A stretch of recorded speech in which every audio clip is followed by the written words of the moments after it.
नमस्कार साथियों, मैं मनीष टांगी डॉक्टर अंबेडकर बुलेटिन में आप सभी का हार्दिक स्वागत करता हूं। साथियों, आज है 3 मार्च 2023 और 3 मार्च 2023 से संबंधित जितने भी राजस्थान करंट अफेयर्स के क्वेश्चन बनते हैं उनका हम इस वीडियो के माध्यम से डिस्कस करेंगे। तो दोस्तों, बढ़ते हैं पहले क्वेश्चन की तरफ। हाल ही में हरिदेव जोशी पत्रकारिता एवं जनसंचार विश्वविद्यालय का पहला दीक्षांत समारोह संपन्न हुआ। ये विश्वविद्यालय कहाँ पर स्थित है? ऑप्शन 1 जोधपुर में, 2 जयपुर में, 3 कोटा में, 4 बूंदी में। तो इसका सही जवाब रहेगा जयपुर में, यानी कि 2 ऑप्शन इज राइट आंसर। राज्यपाल एवं कुलाधिपति श्री कलराज मिश्र ने इस विश्वविद्यालय के पहले दीक्षांत समारोह में 79 विद्यार्थियों को स्नातकोत्तर पाठ्यक्रमों की उपाधियां प्रदान की। कितने? 79। इनके संदर्भ में यदि बात की जाए तो अधीनस्थ बोर्ड ने 2 बार प्रश्न पूछ लिया है कि हरिदेव जोशी पत्रकारिता एवं जनसंचार विश्वविद्यालय कहाँ पर है। तो ध्यान रखना है कहाँ पे, जयपुर में। नेक्स्ट बढ़ते हैं अगले प्रश्न की ओर। निम्नलिखित में से कहाँ पर जय मिनेश आदिवासी विश्वविद्यालय स्थापित किया जाना प्रस्तावित है? ऑप्शन 1 रानपुर कोटा में, 2 बगरू जयपुर में, 3 कुम्हेर भरतपुर में, 4 देबारी उदयपुर में। तो बताएं दोस्तों, इसका सही जवाब क्या रहेगा? तो ध्यान रखें, रानपुर कोटा में जय मिनेश आदिवासी विश्वविद्यालय स्थापित किया जाना प्रस्तावित है। बजट 2023-24 में राज्य सरकार ने कुछ महत्वपूर्ण निर्णय लिए। उनके अकॉर्डिंग कोटा में जय मिनेश आदिवासी विश्वविद्यालय रानपुर में स्थापित किया जाएगा और बेजुबान श्वानों के लिए शेल्टर हाउस बनाया जाएगा। ओके। नागौर जिले के नावा में सरकारी भूमि पर ब्रॉडगेज डेडिकेटेड रेल लाइन बिछेगी। ओके, ये आपको ध्यान रखना है। नेक्स्ट बढ़ते हैं अगले प्रश्न की ओर। लेकिन एक बात और इम्पोर्टेंट, बगरू जयपुर में ही दोस्तों, बगरू जयपुर यानी देहमी कला जयपुर में डॉक्टर भीमराव अंबेडकर विश्वविद्यालय स्थापित किया गया है। ओके, नेक्स्ट बढ़ते हैं अगले प्रश्न की ओर। हाल ही में जस्टिस AM अहमदी का 51 वर्ष की उम्र में निधन हो गया। ये निम्नलिखित में से पूर्व में किस पद पर आसीन रहे थे? ऑप्शन 1 भारत के उपसभापति, 2 भारत के मुख्य न्यायाधीश, 3 भारत के प्रथम महाधिवक्ता और 4 नीति आयोग के प्रथम उपाध्यक्ष। तो साथियों, इसका सही जवाब रहेगा भारत के मुख्य न्यायाधीश, यानी कि 2 ऑप्शन इज राइट आंसर। जैसा कि आप स्क्रीन में देख रहे हैं, यह है दोस्तों जस्टिस AM अहमदी, जिनका 51 वर्ष की उम्र में निधन हो गया। दोस्तों, भारत के मुख्य न्यायाधीश किस समय ये आसन पर आए थे? तो ध्यान रखना है 25 अक्टूबर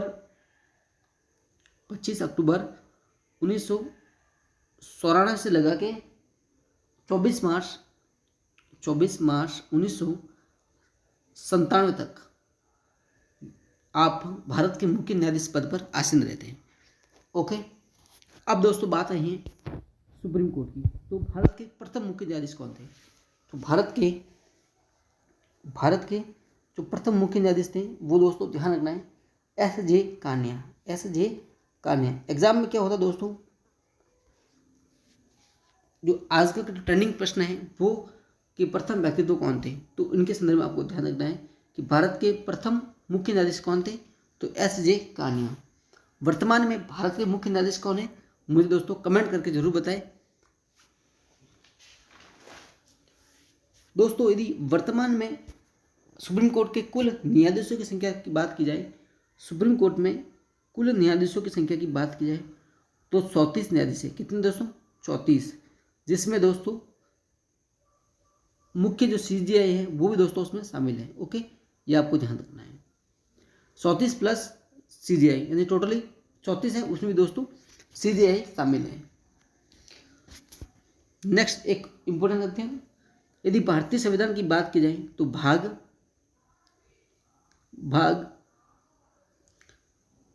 5 के अनुच्छेद यानी अनुच्छेद 124 से लगा के 147 तक सुप्रीम कोर्ट के जो गठन है, स्वतंत्रता, न्याय क्षेत्र, शक्तियाँ, प्रक्रिया आदि का दोस्तों इसमें उल्लेख किया गया है। ये इंपॉर्टेंट है। भाग 5 से लेकर के भाग 5 के अनुच्छेद 124 से लेकर के 147 तक सुप्रीम कोर्ट के गठन, स्वतंत्रता, न्याय क्षेत्र, शक्तियाँ और प्रक्रिया आदि का उल्लेख किया गया है। ओके, अब नेक्स्ट बढ़ते हैं अगले प्रश्न की ओर। हाल ही में निम्नलिखित में से किसे 21वें कंजर्वेशन रिजर्व के रूप में अधिसूचित किया गया है? Option 1 Wadakheda conservation, option 2 Jhalana Amagarh, option 3 Vagdera crocodile, option 4 Beed Ghas Phuliya Kurd. तो मित्रों इनका सही जवाब रहेगा जालाना अमागढ़, यानी कि 2 option is right answer. Okay, ये दोस्तों 21वां कंजर्वेशन रिजर्व बना है। कितना? 21वां कंजर्वेशन। यदि बात की जाए दोस्तों 3 मार्च 2023 तक टोटली कंजर्वेशन रिजर्व की बात की जाए तो कितने हैं? 21 है। तो ये नवीनतम की बात की जाए तो जालाना अमागढ़। अब दोस्तों बात करते हैं कंजर्वेशन रिजर्व। जो प्रथम था वो कौन सा था? प्रथम था दोस्तों बिसलपुर टॉक, ये आपको ध्यान रखना है। और नवीनतम की बात की जाए तो जालाना अमागढ़ जयपुर। और यदि सबसे बड़े कंजर्वेशन रिजर्व की बात की जाए तो सबसे बड़ा है दोस्तों शाहबाद 12। याद रह जाएगा, शाहबाद 2 है इसलिए आपको ध्यान रखना है। शाहबाद जो 12 है वो दोस्तों सबसे बड़ा है। सबसे छोटा रोटू नागौर। रोटू नागौर, ये कई बार एग्जाम में पूछा गया है कि रोटू कंजर्वेशन रिजर्व कहाँ पर है? तो नागौर में। ओके, रोटू नागौर। और यदि दोस्तों ओवरऑल की बात की जाए सर्वाधिक कंजर्वेशन रिजर्व कहाँ पर है? तो झुंझुनू जिले में। कहाँ पर है दोस्तों? झुंझुनू जिले में। अब नवीनतम जो कंजर्वेशन रिजर्व कौन कौन से बने हैं उनके बारे में डिस्कस करते हैं। तो पहले बात करते हैं 16वां कंजर्वेशन। 16वां रणखार कहाँ पे है? जालौर में। और 17वां ध्यान रखना है शाहबाद तलटी, वो भी दोस्तों 12 में। और 18वां बीड घास फुलिया खुर्द भीलवाड़ा। बीड घास फुलिया खुर्द कहाँ पे है? भीलवाड़ा में। और 19वां बागदेरा क्रोकोडाइल उदयपुर में। और वाड़ाखेड़ा कंजर्वेशन जी कहाँ पे?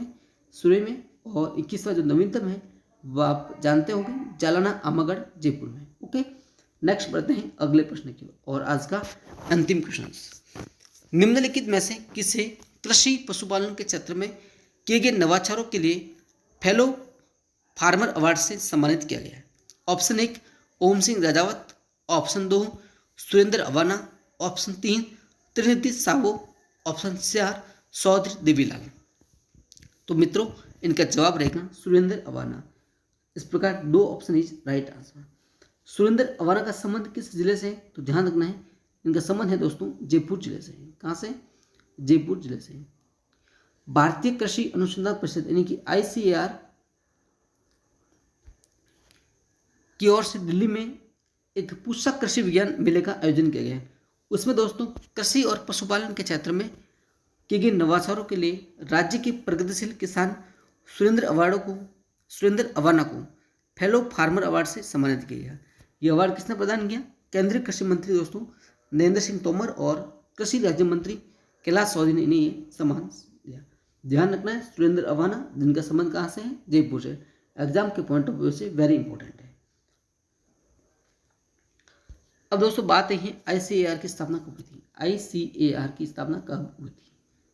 तो आपको ध्यान रखना है जो कृषि परीक्षा की तैयारी कर रहे हैं उनके लिए इंपॉर्टेंट है। ICAR की स्थापना कब हुई थी?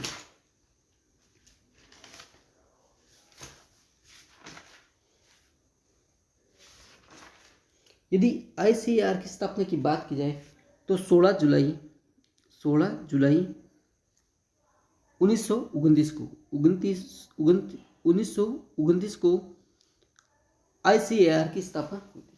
ओके, ICAR की स्थापना 16 जुलाई 1929 को imperial council of agriculture research नाम से हुई थी। किस नाम से?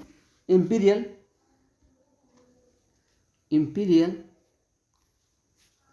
काउंसिल ऑफ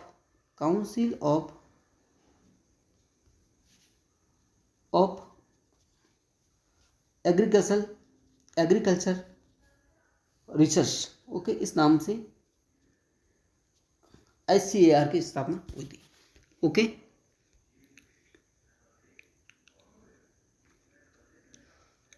फिलहाल दोस्तों आज की बुलेटिन में इतना ही। तब तक आप सभी का धन्यवाद।